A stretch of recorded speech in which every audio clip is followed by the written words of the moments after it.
Саламатсыздарбы, урматтуу Кыргызстан телеканалынын көрүүчүлөрү. Эфирде Дори шоу программасы бүгүн бизде конокто ырчы мырза Самат Даутбаков. Саламатсызбы? Саламатчылык. Биздин эфирге кош келипсиз. Рахматчы. Биздин маегибизди баштоодон мурда эле сиздин жакшы жаңылыктарыңыз менен бөлүшкүм келип отурат. Жакында эле уулду болдуңуз. Бешик бооңуз бек болсун. Рахмат. Айтсаңыз, 3-чү ирет ата болуу сезим кандай экен? Таптакыр башкача экен, чын айтайын. Үчүн дегенде алгач кызды болгондумда 23 жашта кичине жашыраак болгом. Бир 2 жума жетпей Турцияга кетип калгам. Жарым жылдай бул жерде болбой, көп нерсени билбей калдым. Экинчи ирет уулду болгондо 27 жашымда, 28ге чукул.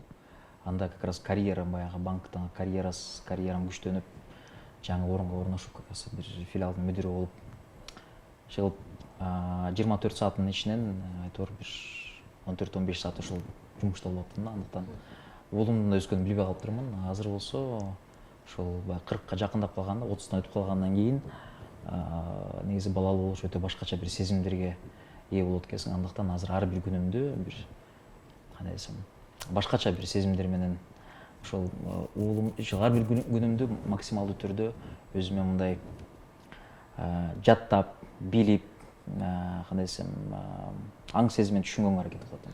Ысымын ким койдуңуз? Ысымын Саджан деп койдук.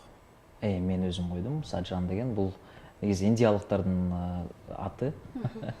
Анан көбүнчө бул жерге укаштырылып, мисалы биздин менин атамдын аты Желден. Анан мен өзүм Самат Желденович болом. Анан балдарыбыздын баары Желденовдор да. Андыктан Желденов Саджан Саматович деп укаш болсун деп ошондой койгонбуз. Сиздер Айда айым экөөңүздөр мындай мен эле айтпастан баардыгы эле үлгүлүү, үй бүлө деп эсептешишет. Көз тийбесин. Кудай сактасын албетте. Көз тийбесин. Айтсаңыз, үлгүлүү үй бүлө болуш үчүн эмнелерди кылыш керек? Сыр эмнеде? Эми үлгүлүү үй бүлө деп албетте биз өзүбүздү баягы сырттан айтып атса чоң рахмат, бирок кандай десем, ар бир үй бүлө сыяктуу бизде дагы кандай артыкчылык болсо ошондой эле минустарыбыз көп. Жаман жактарыбызды бирок тилекке каршы, ошо баягы кандай тилекке каршы эмес, Кудайга шүгүр билгизбей жашап жаткан учурубуз. Эми кез-кезде биз экөөбүз тең эмоционалдуу адамдарбыз, андыктан кез-кезде жамандыгыбызды билдирип жүрүшүбүз да мүмкүн, бирок бир кандай десем, бир жасалма нерсе жок. На самом деле биз баягы кандай, мисалы социалдык тармактарда эми бизди көрүп социалдык тармактар аркылуу айтып атышат да. Бирок социалдык тармактарда биз мисалы мен же Айда бөлүшкөн маалыматтар боюнча бизде баардыгы ошондой эле да. То есть чыны менен кандай болсо ошондой кылып гана бөлүшөбүз. Андыктан жасалма эчтеке жок. Негизи мен досторума дагы ошол кандай десем, инилерим болобу, баарына айткым келет. Ошол биз кез-кезде ошол биздин үй бүлөдөгү модельди көргөзөм да. Мындай кылгыла, тигиндей кылгыла депчи. Андыктан кээ бирөө баягы таасирленип биздин ошол үй бүлөбүздү мисал катары, үлгү катары алышат. Эми албетте биз дагы күндөн күнгө баягы өнүгүп өсүп атабыз. Биз дагы байкелерибизди, эжелерибизди карап атабыз. Ошол айтмакчы, жамандыгыбыз болсо албетте ал жагы да бар. Мына бытовуха деп коет бул нерсенин баардыгы. Андыктан анын баарын катып билгизбей, жакшылыктарыбыз болсо айтып дегендей, мактанып дегендей. Андыктан эми ошондон улам болсо керек. Эми кандай десем, эми негизи ошентип үлгүлүү деп калган биринчи жыл эмес, бул көп жылдан бери айтылып келген нерсе. Андыктан бир аз албетте жоопкерчилик бийик да. Ошон үчүн биз дагы бири-бирибизге бизди үлгүлүү деп атышат, аба эле отурсаң деп, ошого татыктуулугу деп биз дагы өзүбүздү мындай тизгинибизди тыйып турабыз да. Экөөңүздөр тең абдан позитивдүү адамдарсыздар да. Ушунчалык энергияны кайдан аласыздар? Жакшы суроо экен. Эми негизи энергияны аял заты эркектерге бизге берет экен. Бул 100% маалым. Андыктан баягы позитивдүү болгон нерсени биз кандай болсок ошондойлор тартып алат экенбиз. Кандай адам болсок ошондой адамдар тартып алат экенбиз. Энергия жагын айтып кеттиңиз. Ошондой эле. Андыктан биз өзүбүз баягы кандай десем, позитивдүү болушубуз керек. Мен ошо элдин баарын үгүттөйт элем.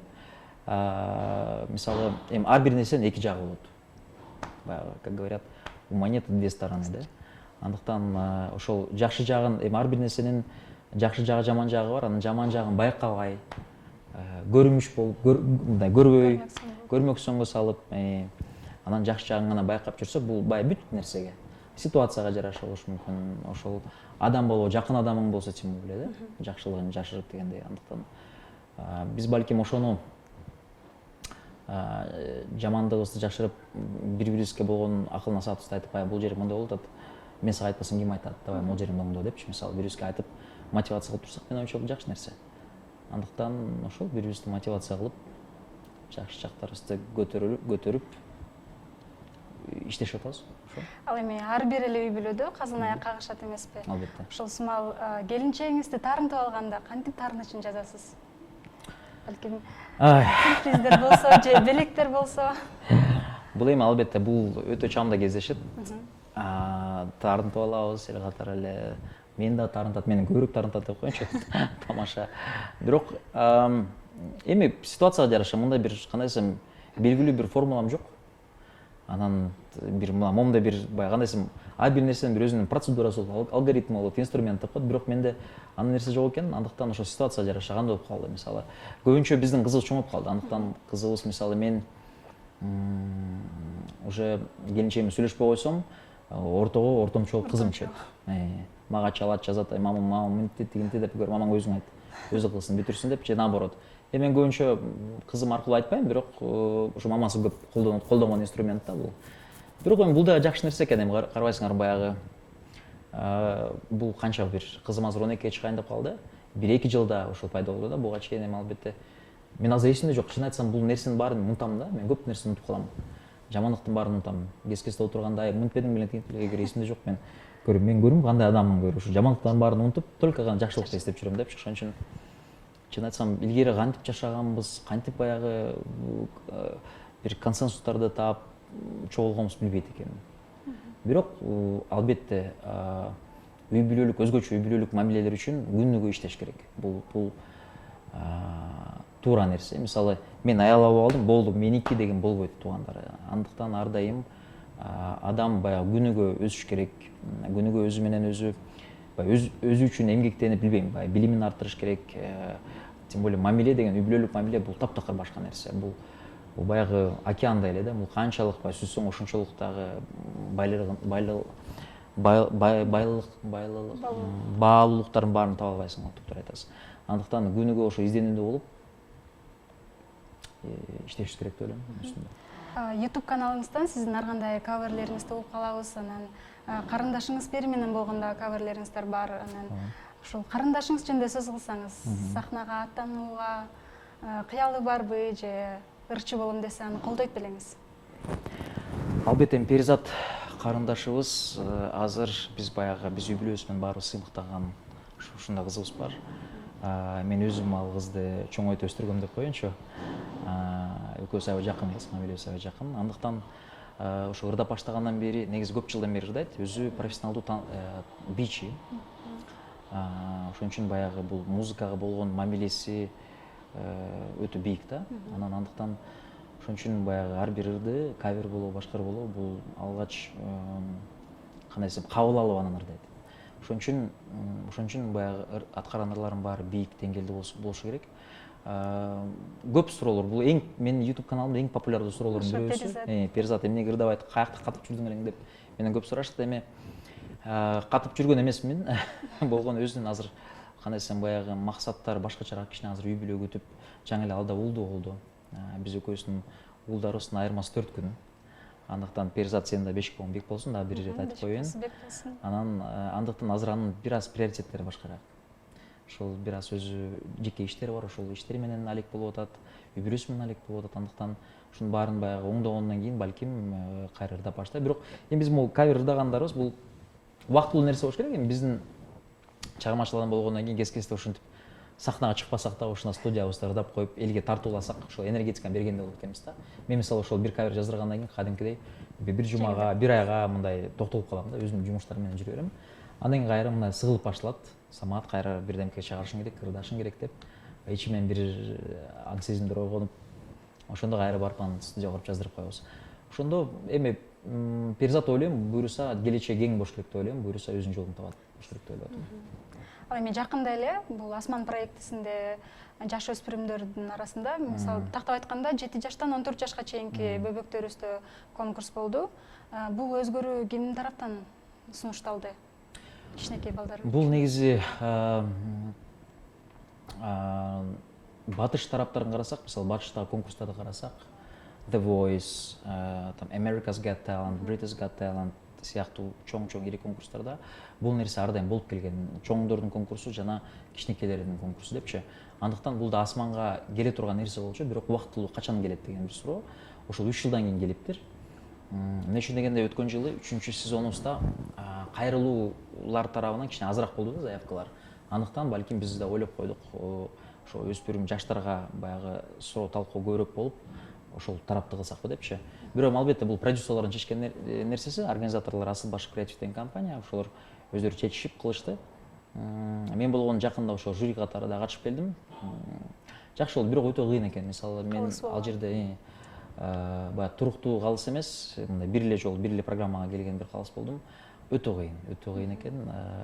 Негизи балдарды сынып бекерге салыш, бир нерсе айтыш өтө кыйын экен. Андыктан ошо мен кандай десем, 1 сааттын ичинде аябай стресс болуп кеттим да, чын айтсам. Ошон үчүн мага бул нерсе болуп кеткен. Эгерде традиционный конкурс боло турган болсо, баягы мурунку биз көрүп калган асман боло турган болсо, мен с удовольствием өзүмдүн ролумду кайра эле аткарат элем. Бирок балдарды сындаш кыйын. Тем более, мисалы элестетсеңиз өзүңүз конкурста мисалы 7 жашта, мисалы бир квартет деп коңуз же бир трио 7 жаштагы 14 жаштагы экөө чогуу деп атат. Эми кантип болуп калат. Кантип этесиз? Ошон үчүн өтө кыйын. Ошондой эле өзүңүздү продюсер катары сынап көрүүгө даярсызбы? Себеби дегенде Асман проектисине көптөгөн эле таланттуу катышуучулар келет. Анан бирок тилекке каршы баары эле жеңишке жете бербейт да.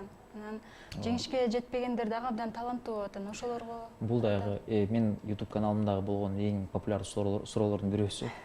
Качан ошо продюсерин аласыз дейт. Эми мен ар дайым ушул суроого мындай кылып жооп бергем жана жооп берем. Азырынча тилекке каршы убактым жок. Убакыт керек буга, мүмкүнчүлүк керек. Негизи бир проектти башташ үчүн бир ал киши менен ошол адамдын жашоосу менен жашай башташың керек да. Бизде Кыргызстаныбызда, Кыргызстан шоу бизнесинде көп нерсе жеке мамиле аркылуу бүтөт.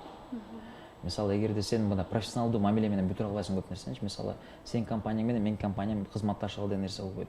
Сөзсүз түрдө адамды таанып, мамилесин куруп, баягы көп өзүң барышың керек деген сөз да бул кыскача. Өзүң барып, ар бир канал болобу, радиостанция болобу, передачалар болобу, ар бир адам менен өзүң барып таанышып, шакиртиңди ээрчитип алып, тааныштырып, бул көп убакыт кетет бул нерсе. То есть бул баягы эң башынан баштап, кийим тигүүсүнөн баштап, ыр жаздырууга чейин чыгармачылык бүт баары, бүт ошо стадиялардын баары ичинде.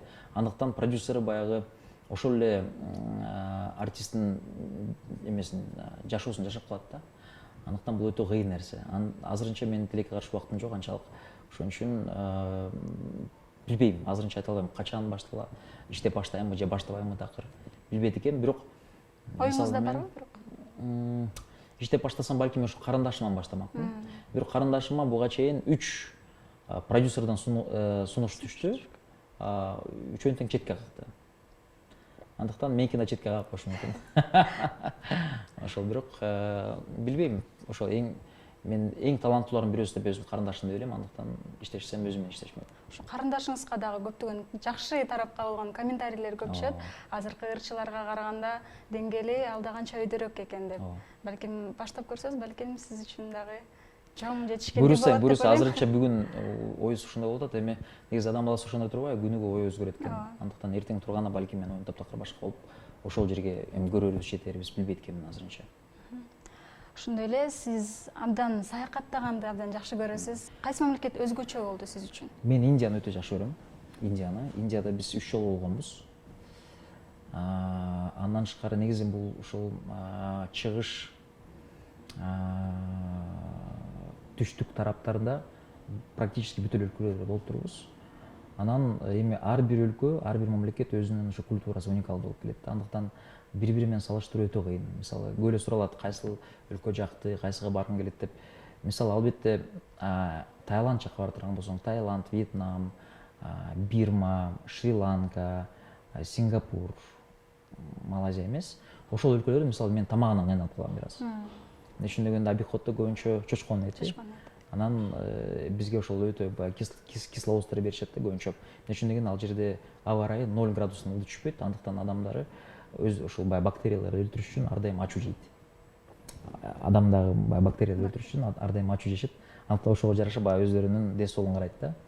Мисалы Малайзияда, Индияда, мисалы Индияга аябай жагат, кариси болсун, башка немеси болсун. Индияда, мисалы Индияда чучкон этин жешет, бирок өтө көп эмес да, мисалы обиход эмес. Ал жерде көбүнчө курица, тоокун эт. Андыктан ошол Малайзияда жана Индияда мага өтө ошол алардын тамагы ашы өтө жагат. Мисалы түрктөрдүн тамак ашы жагат. Эми мындай карасаңыз, тамак аш жагынан карасаңыз бир эмеси бар, момент бар. Климат жагынан башка, архитектура жагынан карасаңыз, мисалы өткөн жылы чыгыш Европага барып келдик. Мисалы Словакия, Венгрия, Чехия, Австрия. Ал жерде мисалы бир эле Словакияда, даже Словакия эмес, Чехияда 2000ге жакын неме бар экен. Хан сарайлары бар экен да, мисалы эски хан сарайларда. Эми элестетсеңиз, биз ар дайым боз үйлөрдө жашап жүргөнбүз, бирок 10 кылым мурун, 20 кылым мурун ошол хан сарайлар турган жана ошол жерде монархизм өнүгүп, ошол эми монархия болгон жерде ошол эле интригалар, бай сиз Хюррем Султанды көрдүңүз беле сериалда, ошол сыяктуу эле бүт нерселердин баары болуп келген да, то есть ошол кандай десем, бүт ошонун баары болгон. Андыктан бул өтө тарыхы өтө кызыктуу нерселер. Анын баарын көрөсүң, ошол доорду карап, мисалы канча королдор турат, канча баягы ошонун баарын карап, кандай жашаган, эмне кылган, мунун доорунда эмне болуп тур, изилдегениң аябай жакшы. Тарыхый жактан карасаң аябай жакшы. Башка жерге эми бирөөнүн көлү жакшы, бирөөнүн океаны жакшы, ошондой да эми. Ошон үчүн ар бир өлкөнү салыштырыш негизи өлкөлөрдө кыйын. Өтө кыйын. Эми бир жерден, бир өлкөдөн бирөөсүн жактырсаң, башка өлкөдөн башкасын жактырасың. Бирок Кыргызстаныбызга жетиш кыйын. Башка өлкөгө барып көчүп кетүүнү каалабайсыз, же планыңызда барбы? Азыр 36 жаштамын, 36 жашыма чейин, ушул жылга чейин эч качан ошондой пландар болгон эмес, бирок ушул жылы ошондой пландар, ойлор келе баштады, эми жаштырганда эмне. Ошондой ойлор да келип атат. Башка өлкөгө кетсекпи, башка жерде жашасакпы деген дагы пландар болуп атат. Эми билбейм, көрө жатарбыз го. Кандай болот экен. Бирок билбейсиз, кайсы өлкөгө барып жашаганда? Эми бар, мен акылымда бир шорт-лист деп коем, мен өзүмдө 2-3 өлкө бар. Азырынча аларды айтуунун бир кажети жок. Ошондой эле сиздин сөздөрүңүздөн угуп калам, ийгиликтүү болуш үчүн бул ийгиликтүү адамдар менен сүйлөшүш керек же ийгиликке жетелеп келген китептерди окуш керек деп азыркы жаштарга, башкача айтканда мен сымал жаштарга кайсы китепти окууга кеңешиңизди берет элеңиз? Тилекке каршы биздин жаштарыбыздын көбү китеп окубайт да. Тилекке каршы. Бирок окугандар да бар. Окугандар да бар, албетте. Сизге окшогон жаштар өтө аз, чын айтайын. Андыктан жаштар менен мисалы 5 мүнөт сүйлөшсөң эле билесиң, окуйбу же окубайбы адам. WhatsApp менен 1-2 сөз жазышсаң эле билесиң. Каталарга жараша. Андыктан мен ар дайым ошол көп рекомендация кылдым. Эмне үчүн ошол китепти рекомендация кылып берем? Эмне үчүн деген аябаганда оңой китеп да. Самый богатый человек в Вавилоне деген. Вавилондун эң бай адамы деген китеп. Кичинекей эле китеп, жалаң ошо притчалардан турат. Бул болгону гана 3 эле нерсени үйрөтөт, финансовый грамотность боюнча. Эгерде бул эми мындай бир окусаңыз, бир 2,5-3 саат окуп бүтөт бир адам. Андыктан ошол баягы кичинекей болсо дагы көп бир мындай жакшы бир маалымат берчүдөй бир китеп да, бирок оңой китеп. Мисалы, чоңураак бизнесмендерге бул мындай көп деле жардам бере албайт. Андан кийин эгерде ошол китепти окуп туруп, башка китеп окуйт элем деген адам боло турган болсо, экинчиси ошол эле мындай жомок түрүндө жазылган китеп мага аябай жагат. Робин Шарма деген өтө бир популярдуу автор бар. Бул өзү америкалык, бирок индус да. Робин Шарма монах, который продал свой Феррари деген китеп. Ал дагы бул берки китепке караганда кичине чоңураак, бирок бул дагы ошол аңгеме түрүндө жазылган. Анан ал жерде да көп притчалар көп, аңгемелер көп. Андыктан ар бир аңгеменин өзүнүн бир кандай десем, бир максаты жана сабагы бар да, эмнеге алып келет. Бирок ал бир гана акчага гана байланыштуу эмес. Мисалы, самый богатый человек в Вавилоне бул акча менен гана байланыштуу болсо, Робин Шарманын китептери дагы лидер вне титула деген китеби бар, мисалы. Лидер без титула деген китеби бар, мисалы, лидерство боюнча айтылат, тоже ушу жомок түрүндө, аңгеме түрүндө. Эми анын китептери ар кандай, бирок булар бестселлер болуп келген. Эгерде мындан кийин мындай дагы бир level up кылам деп окуйм десеңиздер, сөзсүз түрдө Роберт Кийосакинин китебин окушуңуздар керек. Богатый папа, бедный папа. Бул жерде эки карама каршы үй бүлөдө, мисалы, бай үй бүлө жана кедей үй бүлөдө кандай установкалар берилет аталар тарабынан, кандай максаттар берилет күнүгө балдарына, эмне кылышың керек, кандай сунуштар берилет, ошонун баары чагылдырылган да. Аны окуп бүткөндөн кийин дагы бир Роберт Кийосакинин денежный квадрант деген китеби бар. Бул эми негизи акчалуу болгондон кийин кандай инвестиция кылыш керек, кайсыл өлкөдө кандай закондор бар, мисалы инвестиция боюнча, кайсыл мисалы Кыргызстанга караганда Америкада налогдор чоңураак да бизге караганда. Ал жерде 50%га чейин налог берип коюшат адамдар, өзгөчө бай адамдар. Андыктан ошолорго жакын бул ошол китеп формулаларды үйрөтөт. Эми көбүнчө математический уклон менен да бул китеп. Дагы көп китептер, эгерде кааласаңыз айтып берейин. Чоң рахмат. Ошол азыр ырчылыктан тышкары дагы эмне менен алектенесиз? Өзүңүздүн жеке бизнестериңиз бар? Жеке иштерибиз бар. Эми эл катары иштеп атабыз. Проекттердин жакшылары 2 жыл мурун бир мектеп ачканбыз. Англис тилин үйрөтөбүз ал жерде.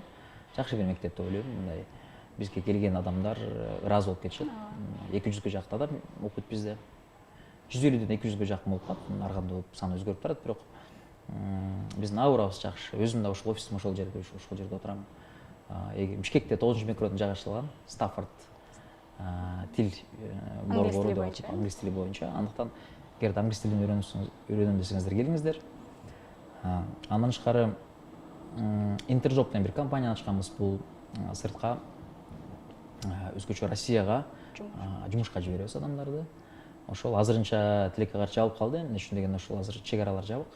Бирок буюрса баштайбыз деген ойдобуз, лицензиябыз дагы эле бар. Андан тышкары журналдарыбыз бар, One Magazine журналыбыз бар. Ошол сиз айтмакчы саякат проекти, One Travel деген проектибиз бар. Ошол One Travel медиа проекти, саякат проекти. Ошону алып калганда One Production деген бир компания ачып койгонбуз. Бул продакшн услугаларын кылат. Мисалы ошо биздин өзүбүздүн менин мисалы клиптеримди тартат, каверлерин тартат, башка бирөөлөрдүн реклама роликтерин тартып беребиз. Ошондой бир продакшн компания да, булчу видео компания. Андан тышкары One SMM деген компаниябыз бар. Бул ошо SMM услугаларын беребиз. Ири компанияларга беребиз. Ар кандай компаниялар, улуттар международный компаниялар да, ошол эмне деп коет, эл аралык компаниялар да бар, кечиресиздер. Мен түркчөсүн эстетем, улустар арасы депчи. Ошол андан тышкары парфюмерный бизнес бар. Ошол Бишкекте магазиндерибиз бар, Бишкекте, Кыргызстанда. Ошол. Сиз көп тилдерди, чет тилдерди билесиз. Канча тил билесиз ошо? Көп тил эмес. 4 тил билебиз. Эми кыргыз түрк лицейин бүтүргөм. Андыктан мен сыяктуу эле 30 миң адамдан ашуун ошол 4 тилди эркин сүйлөшөт. Андыктан кыргыз, түрк, орус, анан англис тили. Вот, ошон үчүн эми бул тилдерди жакшы билем, чындап эле, эркин сүйлөшө алам. Мындай башталгыч деңгээлде билген да тилдер бар, эми алар мындай эле. Сыр болбосо кайсыл тилдер? Мен 2007-жылы Мисирде жашап калдым, жарым жыл. Ошол жерде кичине арабча үйрөнгөм. Анан да бир аз немисче үйрөнгөм. Бирок англисче билсең, немисче оңой эле. Ошон үчүн эми негизи тил билген аябай жакшы нерсе. Канча тил билсең, ошончо адам сенде жашайт деп атышат. Андыктан тил бул баягы тил билсең, тилди гана үйрөнбөстөн ошол адамдардын культурасын, ошол адамдардын баягы жашоосун, турмушун, эми көп нерсесин билесиң да. Андыктан сен ошол адамдарга уже болгон бир сенден бир лояльность пайда болот да. Ошон үчүн кызыгуусу. Атайын сизге дагы суроолорду даярдап койгонбуз. Жашооңузда эмнени жасабаганыңыз үчүн өкүнөсүз? Ой, өкүнө турган көп нерсе бар. Эми биз тилекке каршы адам экенбиз да, пенде экенбиз да, көп нерсеге жетишпей экенбиз. Бирок мен мисалы Чубак ажы менен тааныш эмес экенмин. Ошого өкүнөм, мисалы өткөндө ошо качып болгон, каза болгондо аябай өкүнүп калдым мисалы. Бирок менин жакындарым жакшы тааныш да, ар дайым көп айтчу. Ошон үчүн эмнеге мен тааныш болуп алгам, ошого өкүнөм мисалы. Бул бирөөсү. Экинчиси, мисалы Цукерберг мисалы 23 жашында, 25 жашында миллиардер болсо, эмнеге мен 35-36 жашында миллионер эмесмин, жок, миллиардер эмесмин мисалы. Ошол сыяктуу нерселер эми бул эми муну тамаша эретинде да, бирок чынчылда караганда да көп нерсе өкүнөрсүң болот. мисалы эмнеге менин ырларым Атабековдукуна же Насиптикиндей хит эмес сыяктуу нерселер да эми ошон үчүн карабайсың. Бирок эми ар бир адамдын өзүнчө бир көрмөндөрү болот да балким. Сиздики Мирбек Атабековдун көрмөндөрү башка, сиздики башка. Албетте, мен жагынан ал жагынан вообще комплексим жок менин, чын айтайын сизге. Эми баягы тамаша иретин айтып атам, бирок негизи бир адам мисалы эгер табигый бир нерсесин берсе Алла Таалам, ошол нерсе менен өзү мындай төшүн кагып, мынакей мен ошондоймун деп айтпаш керек да. Мен суктанып, сыймыктанбаш керек деп ойлоп атам. Бул сыймыктанчу нерсе эмес. Эгер табигый берилсе, мисалы бирөөнүн келбети, мисалы бирөө мисалы узун болуп мына кеңдалуулуу, өзү генетикасынан ушундай болуп турган болгон болсо, ошо менен баягы сыймыктанчу нерсе эмес бул. Ошо сен ушундай болуп жаралгансың. Бирок эгерде сен мисалы баягы арык чырай болуп, анан кийин ошол заниматься этип күндө 5 жыл бою баягы заниматься этип машыгып, ошого келсең, ошол сыймыктанчу нерсе. Мисалы эгерде сага Алла Таалам жакшы бир талант, чындап эле баягы бир сонун бир кооз үн берип койсо, бул сыймыктанчу нерсе эмес. Ошол үнүңдү таптап, өнүктүрүп, кийин чындап эле баягы эл аралык бир деңгээлге чыгарсаң, ошол сыймыктанчу нерсе. Андыктан мисалы көп талант берет, бирөөнүн талант деген ошо берилген нерсе деген нерсени билдирет. Эми ошо талантты дагы алып, туура бир багытка бере билиш керек деп ойлойм да. Андыктан мен көп жаштар кумир тутчу адамдарды мен мисалы кумир тута албайм эч качан. Бул болгону баягы кээ бир адамдарыбызга мисалы менин боюм 1.73 да болгону. Мен өзүмдү ар дайым комплекс кылып, өзүмдү мындай кыска бойлуу деп эсептечүмүн. Бирок мен боюм орто бой, бирок кыска бойлуу. Эмнеге менин боюм мисалы 1.78 эмес деп ар дайым ойлончумун да, мисалы жаш кезимде. Азыр андай комплекстерим жок. Мисалы мен бирок түшүнөм да, эмне кылсаң да, эмне кыла албасаң да, бул нерсе өзгөрбөйт.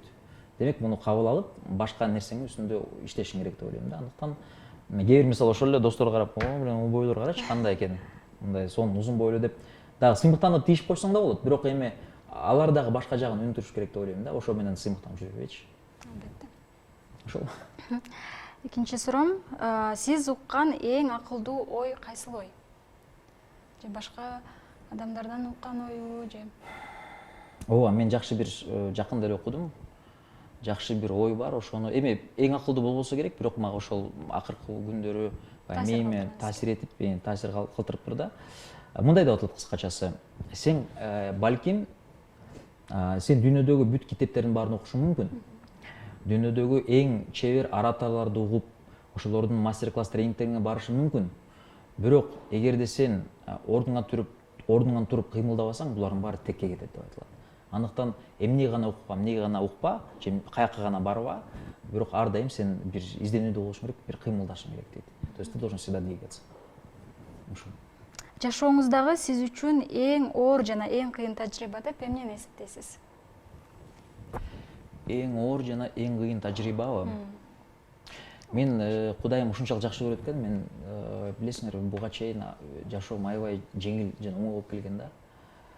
Мындай оор бир сыноодон өткөргөн эмесмин. Андыктан мен ойлойм, эми оор жана кыйын тажрыйбаларым бар артта калсын албетте, бирок мен ушу көрбөп турмун да, мен байкабай калыптырмын, чын айтсам. Андыктан эмне үчүн мен аябай бактылуумун. Мен үй бүлөм жанымда, ата энем тирүү, жанымда туугандарым, жакын бир туугандарым жанымда. Кудайга шүгүр иштерибиз болуп атат, жүрүп атат.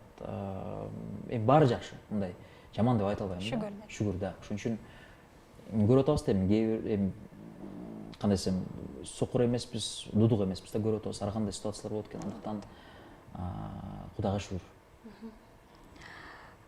Жакынкы арада өзүңүз сыймыктана турган жакшы иш жасадыңызбы? Өзүңүзгө өзүңүз сыймыктана турган. Ооба, бала болдум.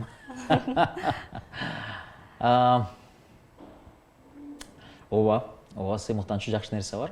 Карантинде отуруп мен тамак жасаганды үйрөндүм. Мен чын айтсам, мисалы эгерде 1 жыл мурун Самат сен 1 жылдын ичинде сонун тамак жасап каласың десе, мен эч качан ишенген эмесмин да. Бирок карантин ошондой нерсе экен. Үй бүлөдө калып, үй бүлөдө болуп, балдарымды таанып, аялымды таанып, бири-бирибизге тааныштырып дегендей да. Бири-бирибизди кичине тажатып, анан жөн жата бербей ошол жагын өнүктүрөйүн деп өзүмө бир эрмек кылып алдым. Күнүнө кечинде баягы ошол убакта тамак жасап берип, эми азырынча мындай ассортименти кичинекей эле меникичи, бир 4-5 эле блюдо да. Бирок ошолорду прям до конца майын чыгара жазайын деп атам. Мактап атышат, эми билбейм. Бирок статистика боюнча көбүнчө айымдарга караганда мырзалар тамакты алдаганча даамдуураак жасашат. Эми биз просто эми продуктларды аябай экенбиз да. Аябай, мисалы, плов жасап атканда мындай эме бар го, мындай стандарт бар. 1 килограмм рис болсо, күрүч болсо 1 килограмм эт, 1 килограмм тиги эме сабиз дейт. Мен болсо 1 килограмм күрүчтү калтырамын да, сабизди калтырамын да, бирөө 2,5 килограмм эт кылып салам мисалычы, көрдүңүзбү? Анан дагы майын да толтура. Ошон үчүн баягы көбүрөөк калган, даамдуураак болот экен да. Ошон үчүн Сыр ошондо турбай анда, ошондой окшойт. Өзүңүздү кантип сүрөттөйт элеңиз? Өтө татаал суроо экен. Өзүмдү сүрөттөгөндөй эме билем, албетте өзүмдүн артыкчылыктарымды билем, кемчиликтеримди билем. Бирок артыкчылык деп айтайын десем азыр лицемерство болуп калат да. Ошон үчүн мен досторумдун айтканын айтайынчы. Мен досторум баягы отурганда же мактап калганда, туулган күндөрдө тост айтып калганда айтып калышат да, ошолор эсинде. Мен адамгерчиликтүү бала деп айтышат. Адамга болгон мамилеси ар дайым түз депчи. Ошол жагын басып белгилешет ар дайым. Калыс деп айтышат, ар дайым калыс жүрөсүң деп. Баягы досуң болобу, кимиң болобу, ситуацияга жараша өзүңдүн, мен мисалы мындай лицемерствону аябай жаман көрөм, бирөөгө жаман айтып же артынан айткан жаман көрөм да. Беткеле айтам ар дайым, андыктан ошо калыс жүргөндү баалашат окшойт балдарым. Чындыкты жакшы көрөм, мындай лицемерство, жамандыкты мисалы алдаганды аябай жаман көрөм. Алдаган эмес, жашырса болот деп ойлойм, сурабаса. Сурабаса жашырып койсоңуз болот. Бирок эгерде сурап калса, аны айтыш керек деп ойлоймун. Эмне үчүн дегенде, все равно канчалык калп айтпасаң дагы все равно бир күн чыгат экен, аны билдим. Андыктан калп айтыштын кереги жок, кажети жок. Бирибизге нервибизди коротпойлу, как если ачык. Кандай болсо айтыш керек экен, ачык чындык болсо дагы. Ошол эле. Үчүн маңыздуу жашоо деген эмне? Маңыздуу жашоо деген азыр мен ойлойм, эми ар бир адамдын ушул маңыздуу жашоо деген сөздү по терминология катары алсак, ар бирөөбүздүкү канча мисалы Кыргызстандыбызда 7 миллион адам болсо, 6 миллион адам болсо, ошон үчүн баардыгына ар кандай бир түшүнүк болушу мүмкүн да бул нерсе. Мисалы кээ бир адамдар үчүн бул мисалы үй бүлөсү үчүн гана жашаш мүмкүн. Кээ бирөө карьеристтер болушу мүмкүн, карьерасына карап жашайт. Кээ бирөө мисалы кудайыма деп жашайт, туурабы?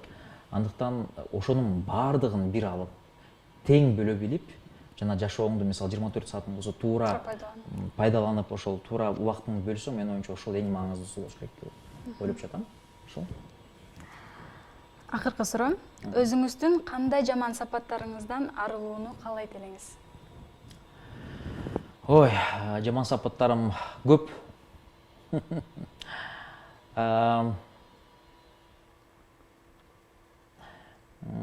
Кандай десем,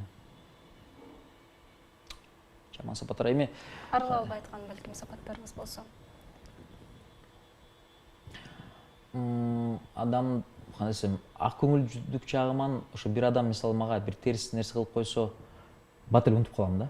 Кээ бир адамдар ошол ошону пайдаланып кайра ошол баягы терс жагын көргөзүшү мүмкүн. Бирок эми канчалык жакшы жаман деп айта албайм да ошол нерсени. Сапаттардан эми кандай? Мен айткандай эле, мен мисалы жашоомду ошо маңыздуу деп атпайбызбы? Мисалы үй бүлөмдө мисалы 24 сааттын ичинде 8 саат үй бүлөдө болсо, демек калган мисалы там 4 саат, 5 саат достор менен, 4-5 саат демек дагы билбейм. Ар кандай бир, кандай десем, сбалансированно жүргүм келет да. Кез-кезде бири-бирине ошо каршылашып калат да, мындай. Кандай десем, эми тааныш билиштер көп, достор көп. Андыктан мен аялымдын эң жаман көргөн темасы да булчу. Темселеп эле жүрөсүң тияк дейт. Бирок негизи мен мынтип ойлойм, эгер адам көп иштеп, баягы өзүнүн жумушун кылып атса, мисалы мен добытчик катары, атасы катары үйгө нан-панды алып келип эметип атсам, все хорошо, баары жакшы, хорошо. Балдар менен ойлойм, мейли, эми кичине мындай үй бүлө менен убакыт бир нерсе кылалы деп, анда кылып бүткөндөн кийин болду, мени тим кой деген нерсе да. Ошон үчүн ошол жагынан балким эми көп ушинтип айтат, сен досторуң көп, ошо тааныш билиштериң көп убактыңды ошолорго коротосуң дейт. Эми билбейм, мисалы мен үчүн бул эң чоң байлык деп эсептейм. Эң чоң байлыктардын бирөөсү актив деп коем мен. Баягы менин тааныш билишим, менин досторум, менин мамилем бул менин эң чоң байлыгым да. Андыктан мисалы кээ бир балдар бар, мисалы интроверттер, көп тааныштары жок, көп сүйлөшпөйт да. Андыктан алардын таптакыр, мисалы мен алардын жашоосун түшүнбөйм, чын айтсам. Ошон үчүн эми алар меникин түшүнбөсө керек. Андыктан ошолдай бир минусум бар деп айтышат, көп чачыласың деп айтышат да мени. Дагы эмне? Эми минустарым өтө эле жаман болуп атат, просто могу эфирден айткым келбей атат да. Ал эми өзүңүздүн жакшы сапаттарыңызды айта кетсеңиз. Жакшы сапаттар тем более Өзүңүз кыйын.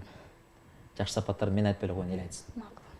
Анда Самат мырза, сизге Дория программасына бөлүнгөн убакыт аягына келип жетти. Абдан кызыктуу маек болду деп айтсам жаңылышпайм мен үчүн. Рахмат, сиздерге рахмат.